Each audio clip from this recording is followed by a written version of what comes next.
Friends, నేను మీ మహేష్. ఈరోజు మనం సిటీకి నియర్ బై ఉన్న ఫార్మింగ్ ల్యాండ్కి వచ్చాము. ఇక్కడ మీరు చూడొచ్చు, ముల్లంగి పంట వేశారు. ముల్లంగి పంట ఎలా వేస్తారు, ఎలా తీస్తారు, దీనివల్ల ఉపయోగాలు ఏంటి అవన్నీ అడిగి తెలుసుకుందాం. ఇక్కడ ఒక అతను ఉన్నాడు, మందు స్ప్రే చేస్తున్నాడు. ఇతను అడిగి తెలుసుకుందాం.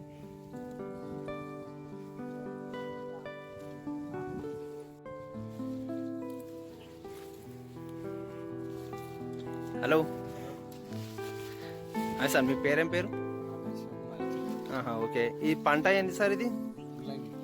అవునా, అంటే ఇది ఎలా పెడతారు, ఎన్ని రోజులకు వస్తుంది, అంటే ఇది ఎక్కడ అమ్ముతారు? ఓకే, 40 days లోపు వచ్చేస్తా. అంటే ఇది ఎక్కడ అమ్ముతారు సార్? ఇది సిటీలో. అంటే సిటీలో ఎట్లా అమ్ముతారు?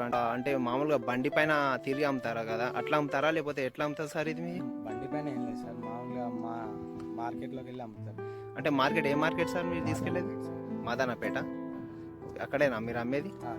అంటే మనకు రేటు ఏమాత్రం ఉంటుంది సార్? ఇది ఎట్లా అమ్ముతారు అసలు? గడ్డ మనకైతే మామూలుగా గడ్డ దొరుకుతుంది, అంటే ఒక్కొక్క సింగిల్ దొరుకుతుంది కదా.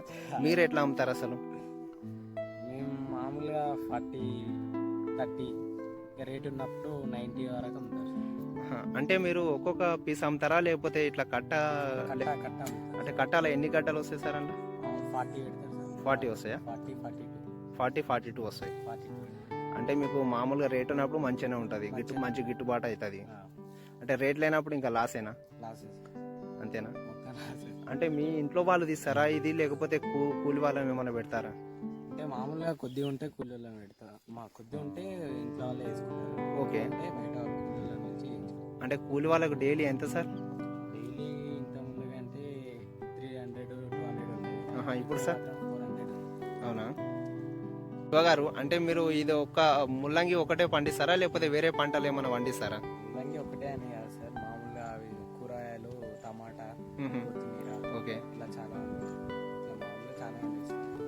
ఇప్పుడైతే అంటే ఇది సీజన్ వైజ్ పండిస్తారా, ఎప్పుడైనా పండించవచ్చా? ముల్లంగి అయితే ఎప్పుడైనా పండిస్తాం. టమాటా అంటే ముల్లంగి తింటే చాలా మంచిది అంటారు కదా హెల్త్కి, అంటే తినొచ్చా? అంటే మీకు తెలిసిన కాడికి ముల్లంగి తినొచ్చా? అంటే ఇప్పుడు ముల్లంగి ఏ సీజన్లో ఎక్కువ తింటారు సార్? ఇది మామూలుగా చలికాలంలోనే ఎక్కువ తింటారు. చలికాలంలో ఎక్కువ తింటారా? అంటే ఎండాకాలంలో తింటే? ఎండాకాలంలో హీట్ ఎక్కువ ఉంటుంది, అందుకని ఈ చలికాలంలో హీట్ వస్తుంది, కవర్ అయిపోతుంది. చలికాలంలో ఎక్కువ. ఫ్రెండ్స్, చూశారు కదా, రైతు ఒక పంట పండించాలంటే ఎంత కష్టపడాలో. ఎంత కష్టపడి కూడా పంట పండించి మార్కెట్కి తీసుకెళ్తే అక్కడ గిట్టుబాటు ధర అవుతుందో లేదో తెలియదు. అది 50-50నే. ప్రపంచంలో నష్టం వస్తుందని తెలిసి కూడా కష్టపడేవారు ఎవరైనా ఉన్నారంటే ఒక రైతు మాత్రమే. ఫ్రెండ్స్, దయచేసి రైతుకి సపోర్ట్ చేయండి, రైతుకు చేయూతనివ్వండి. Thank you friends. ఇది ఫ్రెండ్స్ ఈ వారం ఫార్మింగ్ ప్రోగ్రామ్. వచ్చే వారం మరొక ఫార్మర్తో ఫార్మింగ్ ప్రోగ్రామ్ పెట్టుకుందాం. అలాగే మీకు ఈ వీడియో నచ్చితే ఒక లైక్ కొట్టి నా ఛానల్ని సబ్స్క్రైబ్ చేసుకోండి.